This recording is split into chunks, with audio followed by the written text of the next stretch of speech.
Selamat siang semuanya, perkenalkan kami dari kelompok 11. Pada hari ini kami akan menjelaskan sedikit mengenai bisnis idea kita dan perkembangannya sejauh ini. Next.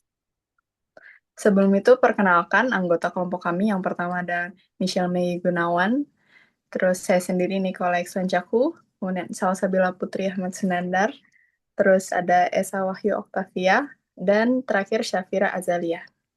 Next. Nah, jadi yang untuk pertama adalah ketajaman permasalahan itu sendiri, di mana kami memiliki root problem atau permasalahan utamanya sendiri, yaitu belum tersedianya produk merchandise dengan fungsi tambahan pendukung kesehatan mental mahasiswa di saat meningkatnya kecemasan dan stres akademik.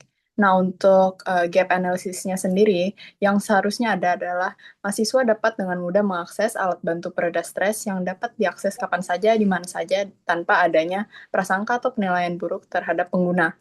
Namun kenyataannya sekarang, merchandise yang ada saat ini belum memiliki peran tambahan sebagai alat bantu pereda stres. Meski banyak beredar fidget toy di pasaran, belum ada yang membentuk identitas melainkan hanya sebatas karakter biasa. Dan untuk gapnya sendiri tuh belum ada produk yang menggabungkan branding universitas bersama dengan fungsi terapeutik fidgeting yang juga portable dalam suatu produk itu sendiri. Nah, untuk fokus bisnis yang akan kita kembangkan sendiri adalah pengembangan gantungan kunci berbasis keycaps fidget toy yang memiliki fungsi tambahan sebagai identitas universitas sekaligus sebagai alat bantu untuk pengelola stres. Nah, relevansinya adalah beberapa penelitian telah menunjukkan bahwa gerakan tangan saat menggunakan fidget toy dapat membantu menurunkan hormon stres dan meningkatkan fokus. Nah, produk yang akan dikembangkan ini memberikan solusi nyata bagi mahasiswa untuk mengatasi dan mengurangi stres akibat tekanan akademik, sekaligus menjadi peluang untuk branding universitas melalui merchandise yang inovatif dan bermanfaat. Oke, selanjutnya di sini ada target market. Yang pertama ada segmen pengguna langsung, yaitu B2C, business to consumer. Yang pertama ada mahasiswa, itu terutama mereka yang sering mengalami kecemasan saat ujian. Lalu yang kedua ada mahasiswa dengan kebutuhan khusus, yaitu mahasiswa yang memiliki ADHD atau gangguan kecemasan yang membutuhkan stimulus sensorik. Lalu ada kolektor merchandise kampus, yaitu mahasiswa yang mengikuti trend bag decoration dan melihat produk ini bukan hanya sebagai alat pereda stres, tapi juga sebagai statement piece untuk mempercantik tas. Terus ada segmen institusi. Jadi target ini berfokus pada penyediaan produk dalam skala besar untuk keperluan organisasi. Yang pertama ada pihak universitas atau kampus sebagai penyedia merchandise resmi di toko kampus ITS untuk menggantikan atau menambahkan variasi produk standar seperti mug atau kaos. Lalu ada organisasi mahasiswa, BEM atau himpunan dari ITS sebagai penyedia souvenir untuk acara seminar, lokakarya, kesehatan mental, atau bisa juga sebagai hadiah kegiatan kampus yang relevan dengan isu kesejahteraan mahasiswa.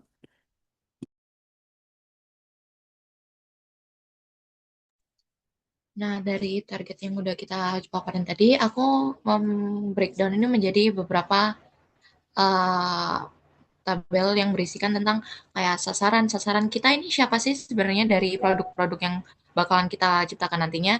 Nah, untuk sasaran kita adalah mahasiswa aktif yang uh, udah bosan atau sulit untuk mendapatkan fokus selama pelajaran.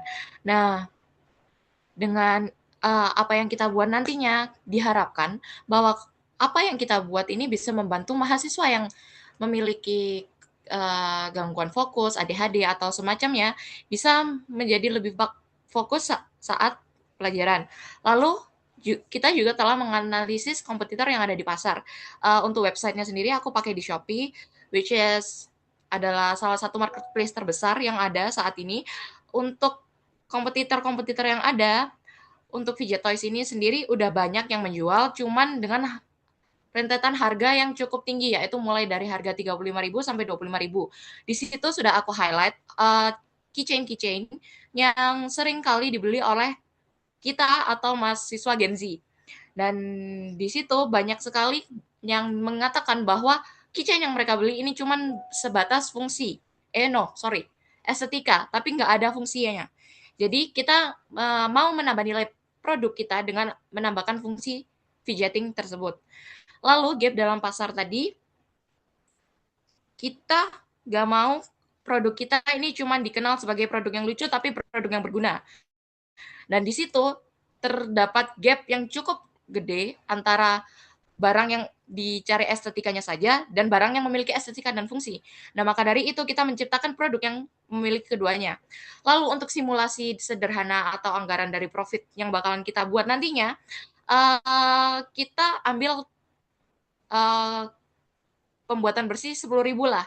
Nah, di situ bakalan kita kalikan dengan 50 untuk kita jual untuk first batch-nya, untuk PO lah atau mungkin kita langsung soft launch dengan anggaran sebesar 500.000 at the end.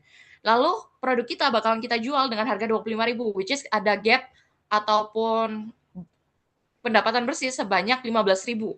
Nah, dari situ total omset kita bakalan jadi 1.250.000, di mana kita mengkalikan 25.000 tadi dengan 50 produk yang kita buat dengan profit kotor sebelum packaging dan lain-lain dengan harga 750. Next please. Kemudian rencana pengembangan bisnis yang telah kami jalankan yaitu yang pertama memilih tipe produk. Kami memilih produk dalam ide bisnis itu yaitu fidget toy dengan teknologi 3D print. Jadi dengan 3D print kita dapat membuat banyak varian desain yang di custom sesuai selera. Kemudian kami juga sudah menentukan target market. Jadi target market kami ini adalah pelajar, mahasiswa, dan siapapun yang memiliki masalah kecemasan dan mencari objek untuk membantu meredakannya. Produk fidget toy ini praktis sehingga mudah dibawa dan digunakan. Produk ini juga terbuka bagi mereka sekedar mencari elemen dekorasi.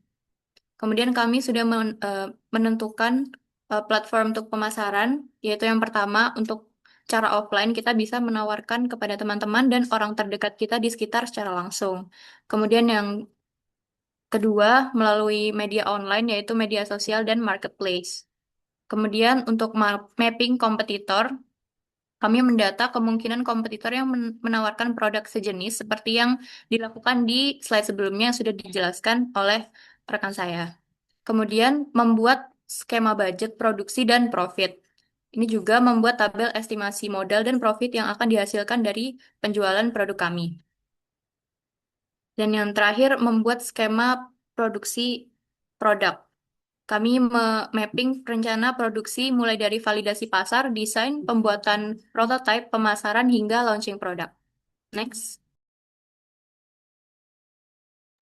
Oke, selanjutnya untuk rencana pengembangan bisnis selama 8 minggu, yang pertama adalah untuk minggu pertama kami memvalidasi pasar. Kemudian untuk aktivitas kuncinya adalah survei mahasiswa, riset Shopee sebagai marketplace, kemudian analisis harga pasar. Untuk outputnya ada insight kebutuhan dan preferensi.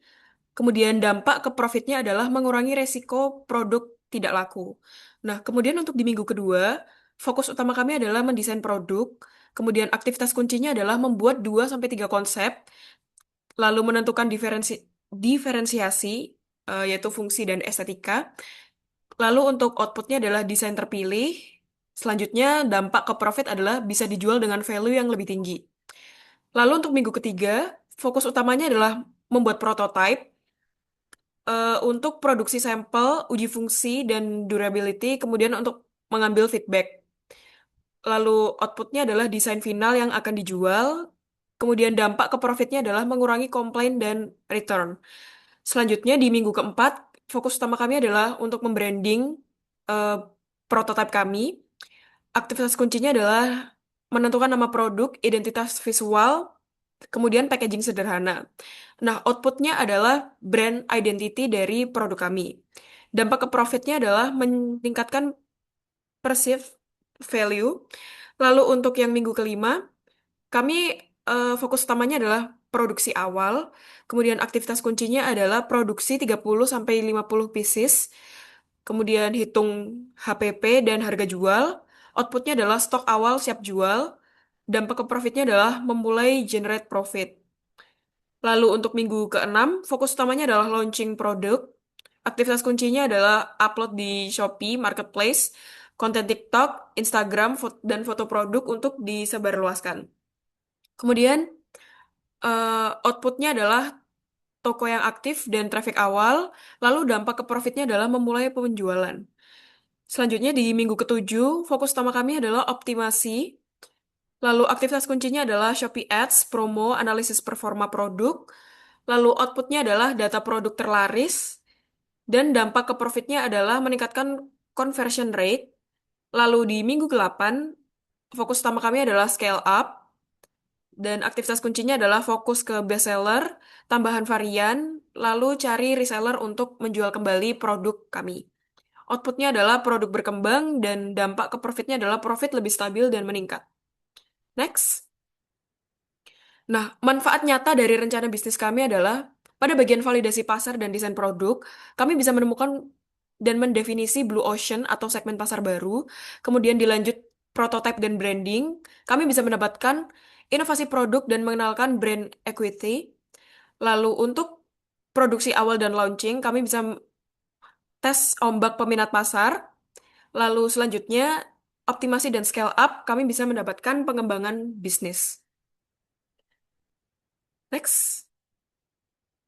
Baik, sekian dari kelompok kami. Terima kasih.